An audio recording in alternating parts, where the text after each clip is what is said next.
에베소서 1장과 2장의 핵심은 그리스도 안에서입니다. 그리스도 밖에 있던 우리가 그리스도 안에 이제 들어와서 변화된 삶으로 살아가는 것을 우리에게 말씀하고 있습니다. 또한 바울이 하나님의 계시를 통해서 알게 된 이 교리적인 내용들과 또한 신앙적인 내용들을 다루고 있습니다. 또한 3장에서 6장까지는 이렇게 깨달은 교리적인 것과 신앙적인 내용들을 가지고 성도들은 이렇게 살아가야 한다고 권면하고 있습니다. 그래서 오늘 본문 말씀은 딱 어디예요? 중간입니다.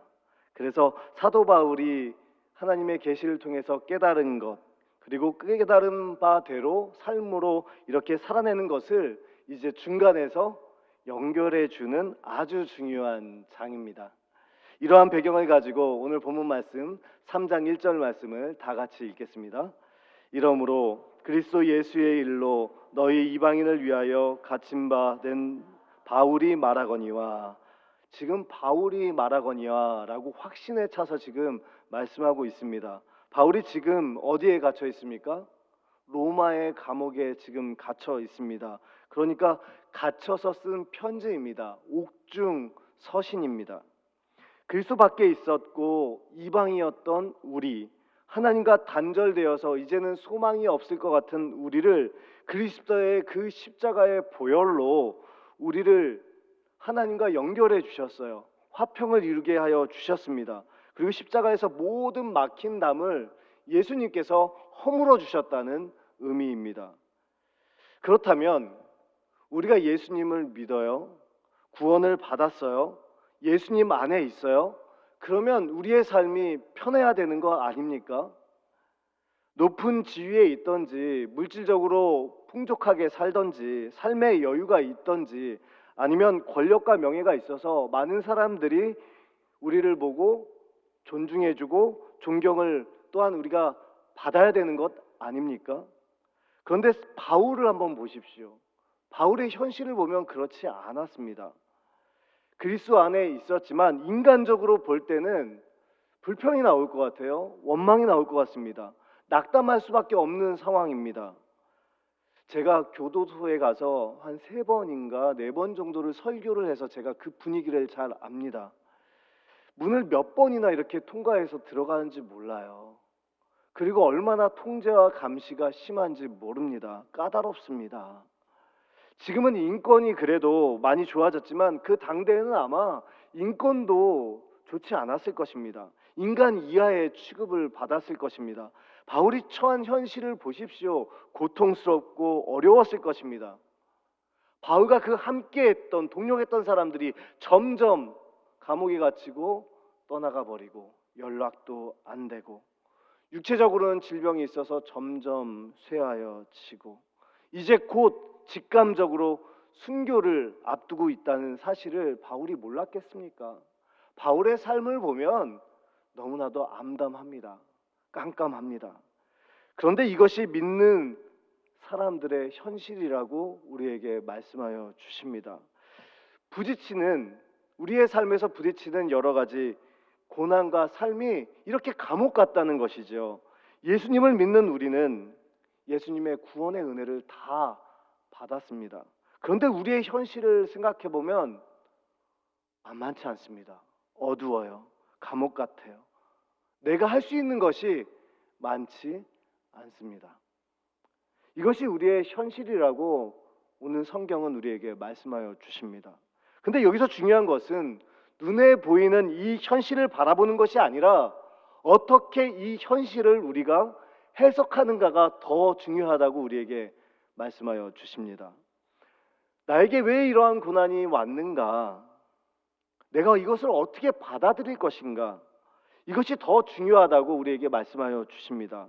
그러니까 사도 바울은 이 감옥의 안에서 이 모든 시간들이 불행한 것이 아니라, 헛된 시간이 아니라 어떻게 해석하냐면 예수님 안에 있는 시간이기 때문에 하나님의 은혜의 시간이라고, 그리고 하나님과 더 깊이 만나는 시간이라고 지금 바울은 고백하는 것입니다.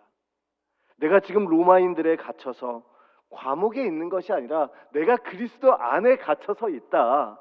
그리스도 안에서 살아가고 있기 때문에 지금 내가 감옥에 있지만 예수님 안에서 불행하지 않고 행복하다고 사도 바울은 지금 고백하는 것입니다. 왜냐하면 하나님의 부르심이 있었어요. 사도 바울에 대한 부르심이 있었어요. 이방인들을 전도하라고, 복음을 전하라고 그 사명을 감당했거든요. 하나님의 구원의 은혜를 계속해서 전하고 있고 이 감옥 안에서도 편지를 쓰면서 이방인의 교회인 이 에베소 교회 3년 반 동안 사랑했던 그 교회에 놀라운 복음을 증거하고 있기 때문에 그리스도 안에 저는 있기 때문에 사도 바울은 괜찮습니다라고 고백하고 있습니다. 그리고 이러한 은혜를 구체적으로 2절 말씀에 기록하고 있습니다. 다 같이 2절 말씀을 다 함께 읽겠습니다. 너희를 위하여 내게 주신 하나님의 그 은혜의 경륜을 너희가 들었을 터이라. 아멘. 지금 무엇 때문에 구체적으로 은혜가 되냐면 하나님의 은혜의 경륜이라고 지금 말씀하고 있습니다. 그러니까 이 하나님의 은혜의 경륜 때문에 갇혀 있어도 좋아요, 죽어도 좋아요. 왜냐하면 하나님의 은혜가 내 안에 넘치기 때문입니다.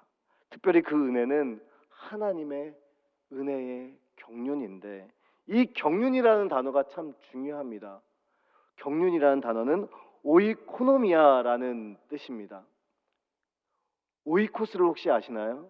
오이코스는 하나님의 집이지 않습니까? 그러니까 하나님이 계획하시고 하나님께서 관리하시고 하나님께서 그 계획을 이루어 가신다는 의미입니다. 이것이 하나님의 은혜의 경륜입니다. 그런데 이 은혜의 경륜, 하나님의 은혜의 경륜은 우리가 알 수도 없어요. 그리고 상상할 수도 없어요. 이것은 하나님의 은혜를 상징합니다. 그 은혜는 사도 바울이 그 은혜를 통해서 낙담하는 것이 아니라 고통받는 것이 아니라 그 은혜를 통해서 다시 한번 하나님의 경륜 때문에 다시 한번 힘을 내서 그 복음을 전하는 것입니다. 그 은혜는 구체적으로 2장에서 우리들에게 말씀하고 있어요. 그래서 2장과 3장은 연결되어 있는 것입니다. 2장에서 뭐라고 말하고 있냐면 이방인이었다, 외인이었다, 할례받지 않은 무할례자들이었다, 버림받은 자들이었다. 그런데 한마디로 그리스도 밖에 있었다는 것입니다. 그런데 예수님의 그 십자가의 보혈로 밖에 있던 우리를 그리스도 안으로 집어 안으로 데리고 왔다는 것입니다. 우리가 이런 자였는데 예수님의 은혜로 이제는 하나님의 자녀가 되었다는 것이죠. 예수님의 그 보혈의 피로 우리를 그리스도 안으로 끌고 오신 것입니다. 그래서 우리가 교회가 되었고 우리가 구원받은 하나님의 백성이 된 줄로 믿습니다. 우리가 무엇을 했기 때문이 아닙니다. 우리가 무엇을 하나님께 드렸기 때문이 아닙니다. 오직 은혜로 우리는 구원을 받았습니다. 오직 믿음으로 하나님의 은혜를 누리게 되었습니다. 이것이 하나님의 은혜입니다. 또한 예수님께서 우리의 화평이 되어 주셨어요. 둘로 중간에 막힌 담이 있었는데 그 막힌 담을 예수님의 십자가로 허물어 주셨습니다. 즉 유대인과 이방인들은 하나가 될 수 없었어요. 중간에 막혔습니다. 그 막힌 담을 허물어 주셨어요. 유대인들만 구원을 받았다면 율법으로 됩니다. 예수님이 오시지 않아도 됩니다. 근데 예수님이 오셔서 이방인도 유대인도 하나님께서 그리스도 안에서 구원받는 하나님의 자녀가 되게 해주신 줄로 믿습니다. 이것이 하나님의 은혜라는 것입니다. 이러한 은혜가 사도 바울을 감쌌습니다. 그 은혜 때문에 사도 바울은 3년 반 동안 목회를 했던 에베소 교인들에게 말하고 있습니다. 그리고 또한 우리들에게도 말씀하고 있습니다. 하나님의 은혜 때문에 내가 지금 갇혀 있는 것 같지만 이 시간이 고통의 시간이 아니고 불행하다고 느끼는 시간이 아니고 낙담하는 시간이 아니라 예수 그리스도 안에 갇혀 있는 시간이고 기쁨과 감사가 넘치는 시간이기 때문에 에베소서 3장 13절에 보면 이렇게 표현하고 있습니다. 영광이라고 사도 바울은 표현하고 있습니다. 그런데 말씀을 듣는 우리들은 이것을 알고 있어요. 알고 있는데도 순간순간마다 하나님의 은혜를 잊어버립니다. 그리고 하나님이 우리를 향한 계획이 있고 그 계획을 하나님의 경륜 가운데 이루어 가시는 것을 모르고 살아갑니다. 그러다가 연말이 되면 시간이 좀 지나고 나서 연말이 되면 깨닫게 되죠. 아, 하나님께서 나의 마음을 연말 때 특히 주장해 주시지 않습니까? 하나님께서 이렇게 나를 사용해 주시려고 이러한 일들을 나에게 허락해 주셨구나. 뒤늦게 우리는 그것을 깨닫게 됩니다. 바울을 보십시오. 유대인 중에 유대인이었습니다. 율법에 정말로 정통한 사람이었고 가말리엘의 제자이지 않았습니까? 헬라어에 능통했고 히브리어에 아람어에 능통했습니다. 최고의 학벌을 가진 사람입니다. 이 조건이면 상위 유대인들 중에서도 상위 1%입니다. 이랬던 바울이 다메섹 도상에서 예수님의 음성을 듣습니다. 그 음성이 무엇이었습니까? 부르심이었어요. 콜링이었습니다. 이 사람은 이방인을 위하여 내가 택한 백성이다. 이방인들을 위해서 사도 바울을 부르셨다는 것입니다. 처음에 이 음성을 들었을 때 사도 바울은 이것을 받아들일 수 있었을까요? 지금까지 경험하고 배우고 살아왔던 모든 시간들을 하나님께서 나에게 왜 겪게 하여 주셨는지 사도 바울은 이 순간에는 몰랐을 것입니다. 그런데 점점 시간이 흐르면서 하나님께서 나에게 주신 그 은혜의 경륜을 그리고 하나님의 부르심과 그 사명을 점점 알아가면서 이제 믿음의 눈으로 사도 바울의 삶을 돌아보기 시작합니다. 그리고 앞으로의 삶도 믿음의 눈으로 바라보게 됩니다. 사랑하는 성도 여러분, 여러분들의 과거의 삶을 한번 생각해 보십시오. 아팠던 적도 있으시지요? 질병에 걸린 적도 있으시죠? 상처를 받았던 적도 있으시죠? 사업이 어려운 적도 있으셨을 것이고 또 가난해서 물질적으로 힘들었던 때도 있었을 겁니다. 가정에 문제가 있어서 주님 앞에 나와 기도한 적도 있으셨을 것입니다. 그때마다 다 믿음의 눈으로 해석하고 바라보셨습니까? 하나님만을 바라보셨습니까? 그 당시에는 잘 안 되지 않았습니까? 그런데 나중에 보니까 과거에 그러한 일을 겪었던 것이 나에게 연단이 되고 나중에 보니까 아, 이때를 위함이었구나. 하나님께서 나를 사용하여 주시려고 이러한 일들을 겪게 하셨구나. 믿음의 눈으로 바라보게 되지 않으셨습니까? 저도 그랬거든요. 서울의 큰 교회에 이제 시골 교회에 있다가 큰 교회에 이제 가게 되었습니다. 10,000명을 향하는 교회였습니다. 굉장히 큰 교회에 10번째 부목사로 가게 되었습니다. 근데 제가 모르고 갔던 거예요. 그 교회에 건축의 문제로 소송이 걸린 교회였습니다. 현대건설과 소송이 걸린 교회였습니다. 그러니까 소송 중이어서 이제 성전 건축이 그 맞은편에서 진행되고 있는데 그 성전 건축이 7년 동안 이제 멈추어 있었던 것입니다. 소송이 끝나지 않아서요. 계속해서 교회는 물질적으로 어려웠고 성도님들의 마음은 계속해서 지쳐가고 힘들어 있었습니다. 또한 목회자들도 오랫동안 사례비를 받지 못해서 물질적으로 굉장히 힘들었습니다. 또 저희 가정에는 그때 엎친 데 겹친 격으로 또한 아내가 고속도로에서 큰 교통사고가 나게 됩니다. 그래서 목을 크게 다치게 됩니다. 그러다 보니까 사역도 저도 지치게 되고 스트레스를 안 받으려고 했는데 몸에서는 그냥 받고 있는 것입니다. 그래서 몸에 이상도 오고 할 수 있는 것은 그냥 버티고 견디는 것뿐이 없었습니다. 그 당시에는 참 버티는 것과 견디는 것이 힘들더라고요. 그런데 시간이 지나서 돌이켜 보니까 헛된 시간이 아니었던 것이었습니다. 그리고 그 시간이 하나님께서 저에게 주시는 연단의 시간이었던 것이죠. 그리고 나중에 믿음의 눈으로 그것을 해석하게 되었습니다. 교회와 목회자와 성도들은 세상 풍조에 휩쓸려서 따라가면 안 되는구나. 욕심을 또한 믿는 사람들은 부리면 안 되는구나. 손해를 보면서 살아가야 되는 것이구나. 그런 것들을 알게 되었습니다. 또한 물질적으로 좀 내려놓는 시간이었던 것 같습니다.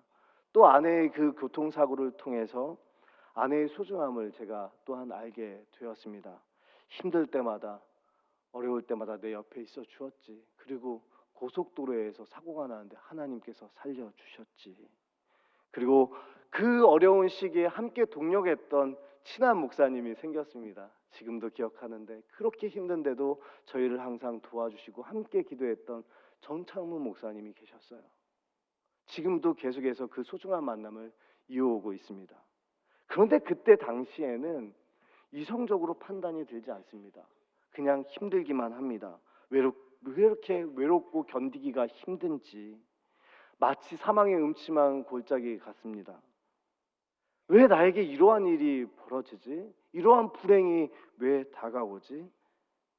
받아들이기가 너무나 어려웠습니다. 그러나 시간이 지나고 보니까 그 모든 것들이 하나님의 경륜 안에, 은혜의 경륜 안에 있었던 사실을 제가 또한 알게 됩니다.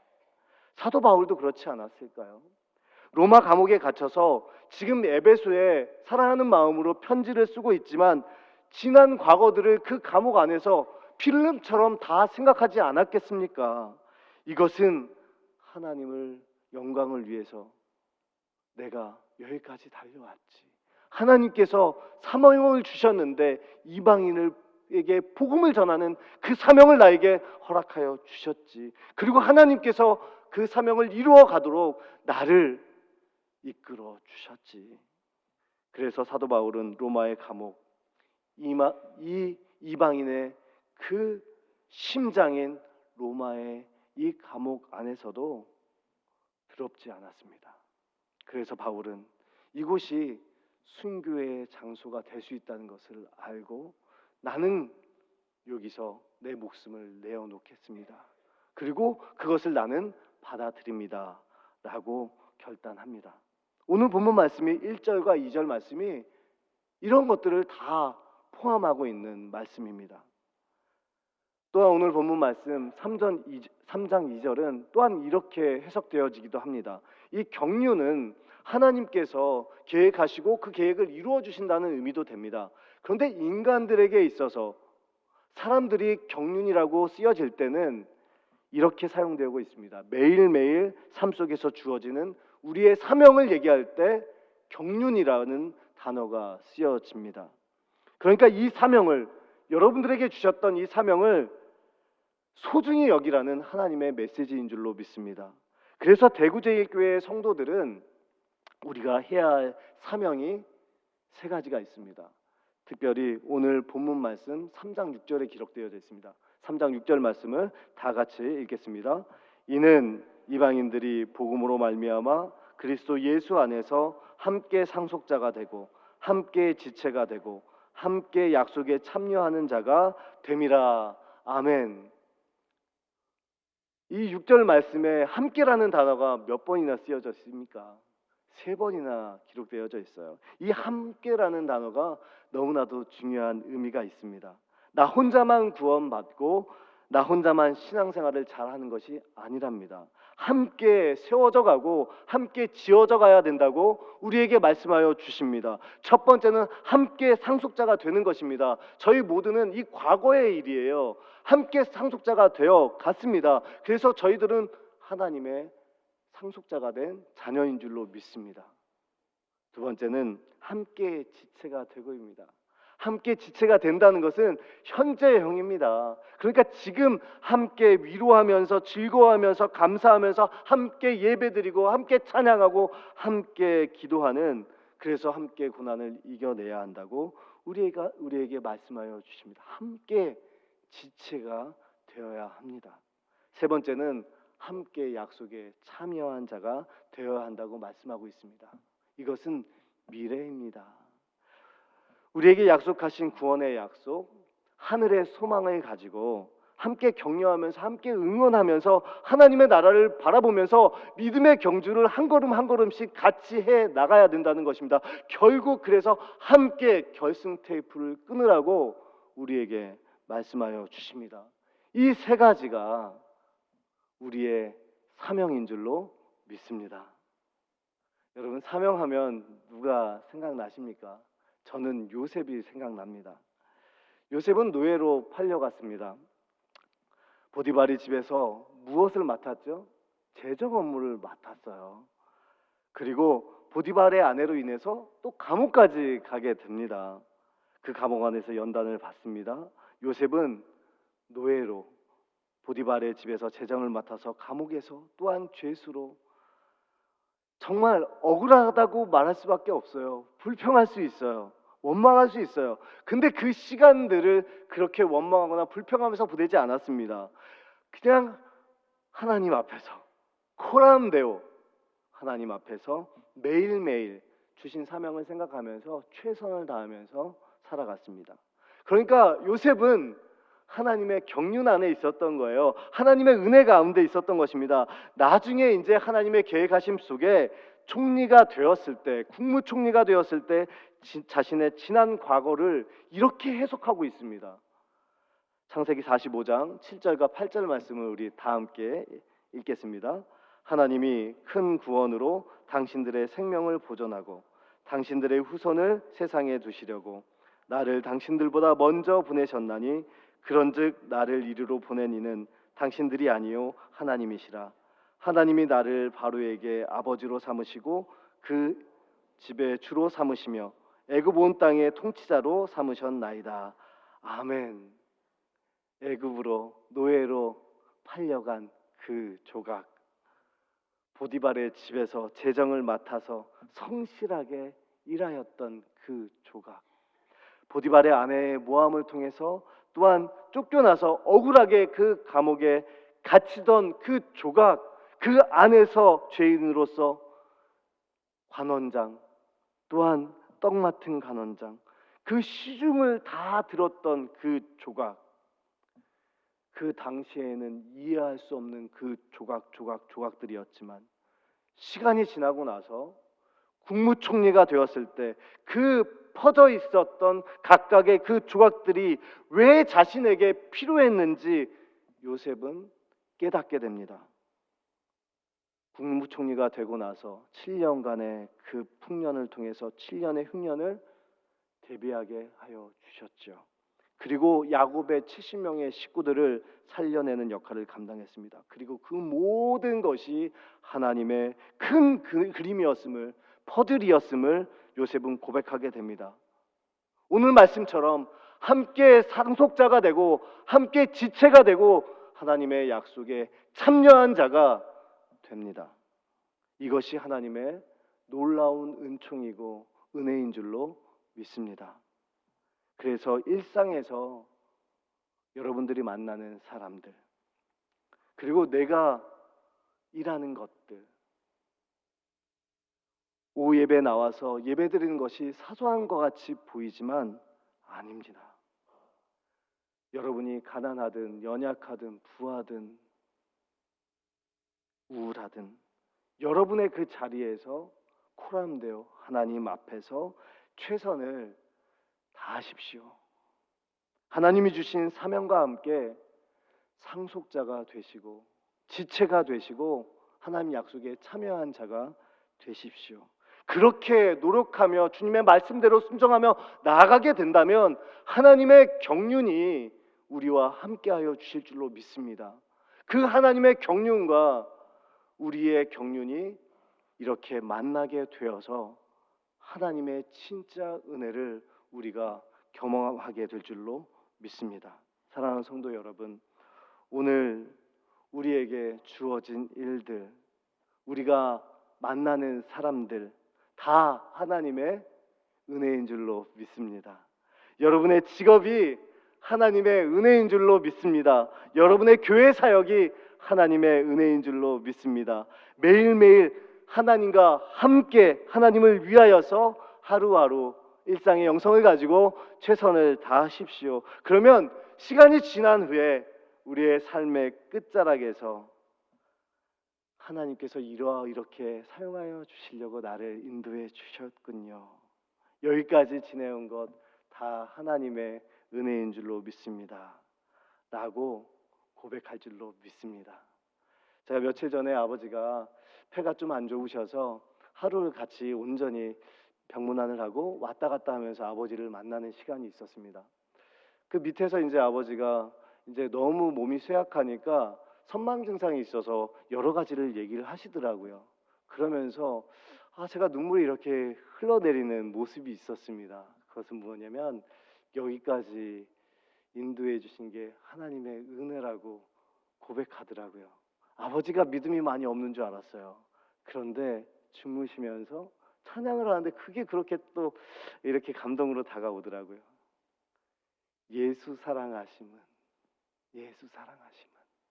그리고 너와 남매를 내가 키우는 것 내가 너무 잘 키운 것 같다. 나는 후회가 없다. 그렇게 고백하더라고요. 하나님 감사합니다. 그렇게 고백하더라고요. 여기까지 지내온 것 다 하나님의 은혜인 줄로 믿습니다. 과거와 현재와 미래가 다 하나님의 은혜인 줄로 믿습니다. 이렇게 과거와 현재와 미래를 또한 주님의 뜻을 이루어가는 함께 은혜에 감사하고 함께 하나님의 사람으로 동행하는 저와 여러분 될 수 있기를 간절히 소망합니다. 그리스도의 안에서 이러한 성도의 귀한 삶을 감당하는 저와 여러분 될 수 있기를 간절히 소망합니다. 기도하겠습니다. 하나님 아버지 감사합니다. 사도 바울은 감옥 가운데 있으면서 현실에 절망하지 않았습니다. 구원해 주시는 하나님의 은혜, 나를 이방인의 사도로 사용하시는 은혜, 그 은혜로 말미암아 하나님을 찬양하고 있습니다. 우리도 하나님의 그 은혜를 바라볼 수 있도록 인도하여 주옵소서. 죄인인 나를, 이방인이었고 소망이 없는 나를 그리스도의 십자가의 보혈로 그리스도 안으로 들어오게 하신 하나님, 그 하나님께 감사하며 하나님의 은혜를 찬양할 수 있도록 인도하여 주옵소서. 특별히 우리들에게 허락하신 사명, 함께 상속자가 되고 함께 지체가 되고 함께 약속에 참여하는 하나님의 거룩한 백성들 될 수 있도록 인도하여 주옵소서. 이러한 성도의 길을 걸어갈 수 있도록 함께하여 주실 줄 믿사오며 예수 그리스도의 이름으로 간절히 기도하옵나이다. 아멘.